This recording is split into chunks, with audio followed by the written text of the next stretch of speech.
આપણે ડોક્ટર લીનાબેન પાટીલ અને તત્કાલીન પોલીસ અધિક્ષક માન્ય હિમાંશુ સોલંકી સાહેબને પણ યાદ કરીશું, એટલા માટે કે હાલમાં સાહેબ પંચમહાલ જિલ્લા અને દાહોદ મહીસાગરમાં સાહેબ સામાન્ય હોમગાર્ડથી લઈને ASI constable, head constable, PSI, PI, ASI, DYSP, SDPO, SP અને આઈજી તરીકે પોઝિટિવ અને સૌથી સારા અધિકારીઓ મળ્યા તો હાલનો એ સુવર્ણકાલ કહેવાય છે, અમૃતકાલ કહેવાય છે. એવા સમયમાં જ્યારે આપણા વચ્ચે બિરાજમાન થાય છે ત્યારે સોમવારે ગણેશ વિસર્જન શોભાયાત્રા નીકળી રહી છે ત્યારે ચોકી નંબર 2 થી ચોકી નંબર 7 સુધી સાહેબ તમામ લોકો અહીંયા જેટલા ઉભા રહેલા છે, જેટલા હાજર છે, ગેરહાજરે તમામ લોકો આ વખતે એના કરતા ગયા વર્ષે જે વોલેન્ટિયર હતા એના કરતા પણ વધારે મોટી સંખ્યામાં વોલેન્ટિયર અને શાંતિથી પસાર થઈ જાય એના માટેના સૌ પ્રયાસો કરી રહ્યા છે. સાહેબ ગઈકાલે સમાજ વતી વડોદરાના પશ્ચિમના મુસ્લિમ સમાજ વતી અમે બાંહેધરીને એશ્યોરન્સ આપ્યું છે, વચન આપ્યું છે અમે કે અમારા પોલીસ કાયદો અને વ્યવસ્થા જાળવવા માટે જવાનોને અગર મોકલે ઉભા રાખે તો અમને વાંધો નથી, પરંતુ અમારો આખો સમાજ સહિયારા પ્રયાસ રૂપે આખું પ્રોસેસનને અમે શાંતિથી પસાર કરીશું. એમના માટે અમે ચાની વ્યવસ્થા, છાસની વ્યવસ્થા, શરબતની વ્યવસ્થા, બલકે હાલમાં માન્ય દુધાત સાહેબને અમે ફોન કર્યો કે સાહેબ રાણી મસ્જિદથી લઈને 7 નંબર સુધી કેટલા પોલીસ જવાનો અધિકારીઓ છે જેમના માટે ફારૂક અલી કેસરી સાહેબ દ્વારા રુચિ અલ્પાહાર અને નાસ્તાની વ્યવસ્થા કરવા માટે કેટલા સંખ્યા છે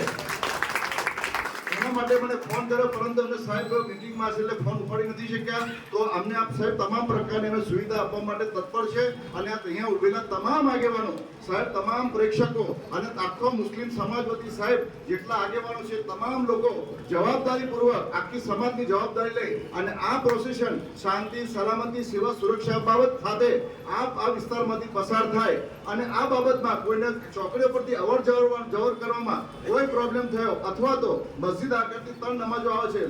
સર મગરીબ અને ઈશા, સાહેબનું વચન છે કે અમે 7, 7:30, 8 વાગ્યા બલકે 9 વાગ્યા સુધીમાં અમે પસાર કરી રસ્તો ક્લિયર કરી આપીશું. સાથે મસ્જિદ જે આવે છે મસ્જિદના આગળ અમે અવાજ ઓછો કરવા એમના મંડળના તમામ લોકોને રજૂઆત કરેલી છે, પરંતુ આપણે આ બાબતમાં થોડી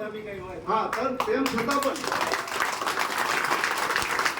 પણ કોઈ પ્રોબ્લેમ થાય તો થોડું દરગુજર રાખશો. અને તમામ લોકો આગેવાનો સાહેબ તત્પર છે, તમામ એજન્સીઓ પણ તત્પર છે અને મહીસાગર જિલ્લાના પોલીસ અધિક્ષક માન્ય સફીન હસન સાહેબ પણ આવતીકાલે આપણા વિસ્તારમાં આવવાના છે અને સ્પેશિયલ અને રાણી મસ્જિદ થી લઈને 7 નંબર સુધીની